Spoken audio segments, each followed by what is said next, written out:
you forgot to actually hit record before you start speaking. Good morning, afternoon, or indeterminate time of day to you, my friends on the internet. Brian here, and I actually remembered to hit record this time before I started speaking. I just did like the first few minutes of this already and realized I forgot to hit record. So I feel really smart. So welcome. This is my impressions of the Dungeons & Dragons Wrath of Ashardalon board game.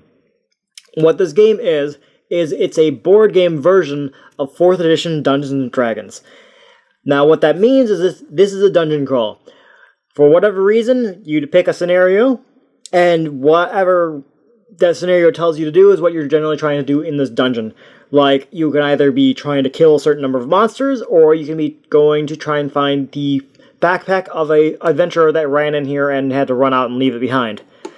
The way that you accomplish that is every round, you get to move, and if you move to an edge, you grab a new tile, and you put the tile down and spawn a new monster on the black scorching mark of death.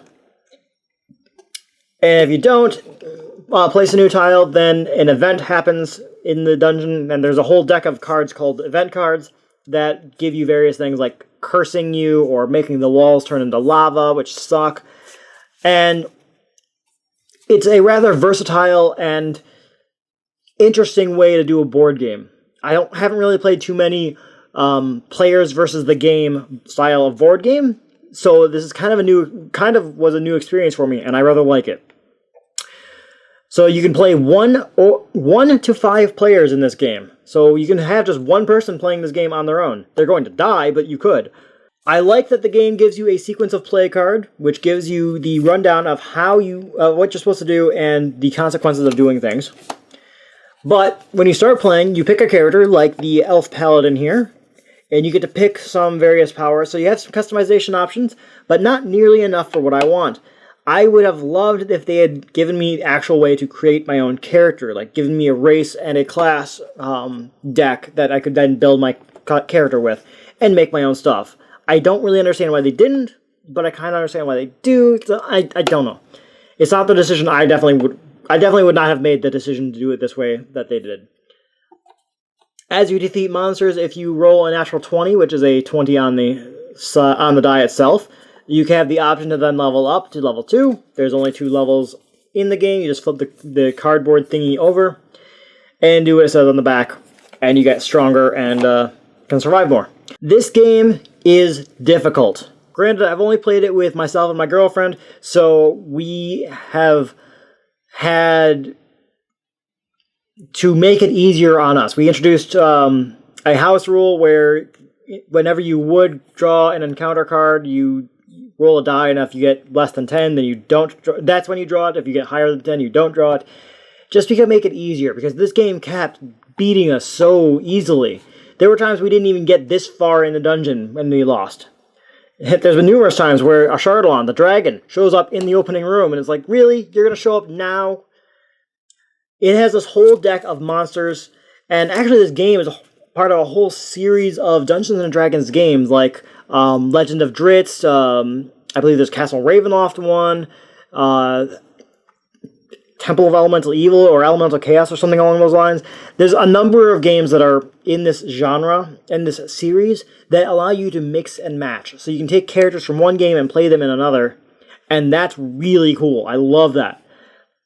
Especially since you can take the monsters and put them in this game or the other games. The miniatures themselves are really cool, but they're miniatures that we've been seeing for years. So I've got several of these orcs already fully painted because I've had them. But it's still really good to have a good selection of monsters. In fact, I like this game because it gave me a chunk of monsters, a pile of monsters. Like, I never had an Otiuk. How do you pronounce that? Otiuk? Yeah, Otiuk. I've never had one of these, so now I have a miniature for it. I need to paint these guys, but I'm okay with that. And the sculpting on the new minis, like this Dragonborn one, is really cool. Although I'm pretty sure this is recycled as well. Pretty sure all of these are recycled. I don't think there's anything original for these guys, but hey, I don't really care. Forgive me for being a little incoherent and just kind of rambling, but this is basically just my entire final thoughts on this. I like the game. I love the way the dungeons are built organically, and I'm very tempted to like do something in that style to when I run my own Dungeons and Dragons game of that's how I build my dungeon, and just placing the tiles down according to the rules that this game sets out for me. Not have my players do it before my players sit down. That way I can tweak things if I need to. But these tiles are actually really cool for just D&D dungeons as well, because these are all, you know, this is all basically a similar game of miniature combat anyway. So these tiles are definitely going to be used by me for Dungeons & Dragons. I love that. This game is very heavily inspired by 4th edition. It feels very much like 4th edition. It is even organized like 4th edition, where you have utility, at-will, and daily powers. I like 4th edition. I had no problems with it. I thought it did some really cool things that were interesting, and had no problems with 4th edition. I like 5th edition better. I'm glad 4th edition existed because it shook things up. Like, it made warlords, and it made warlords existed before, but it made warlords really cool to me. It shook up how people thought about the classes, or at least shook up how the developers thought about classes. So I liked 4th edition. But anyway, this isn't about 4th edition. This game is very heavily inspired by 4th edition, and I'm okay with that. I love the number of monsters you get. I love that if I buy more of these games, I have other characters that I can use. I just really kind of like this game. It's not Dungeons & Dragons. It will never be Dungeons & Dragons. I wish it could be more like Dungeons & Dragons. I love the fact that I can play this. I love the fact that it's the players versus the game. So you actually don't need a dungeon master in this case. But I do wish there was a bit more D&D in this. Like I said, I wish I could have picked my class and my race separately and picked my own stuff, and even maybe given my own character a name. That would have been cool to me. So, conversely, if you guys actually know of a way to do that, drop some comments down below. Let me know how I can make my own characters, because I want a Dragonborn sword mage. I want a Dragonborn sword mage. That's my favorite race in Dungeons & Dragons, and my favorite class in Dungeons & Dragons. So, that's what I want. So, I think that's basically all I have to say about the game, guys. I could probably sit here and think of some other things to say, but I'd probably be repeating myself, so I'm just going to try and cut it short here and say thank you for watching, guys. You guys are the best audience we could possibly have, so thank you so much for those of you who have subscribed to us and passed the word on about us. You're the reason we keep doing these videos, and so we cannot do this without you, so thank you so much.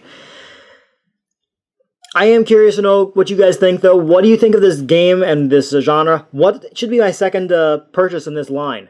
I picked this up totally on a whim just because I wanted to spend money. What should I pick out? What should I go for next? What do you guys think? Drop a comment and let me know. And what's your favorite class and race? What do you guys think? Go ahead and have an edition war. Which edition do you think of D&D is better? Personally, I think I'm going to throw down my money and say 5th edition is the best edition of D&D. To me. Feel free to disagree. But to me, 5th edition incorporates what worked of 3rd and incorporates what worked of 4th into something really kind of awesome. Until next time, guys, hopefully your dragon does not show up in the starting room like mine has done several times, and it's so annoying. He kills me every time. Bye, guys.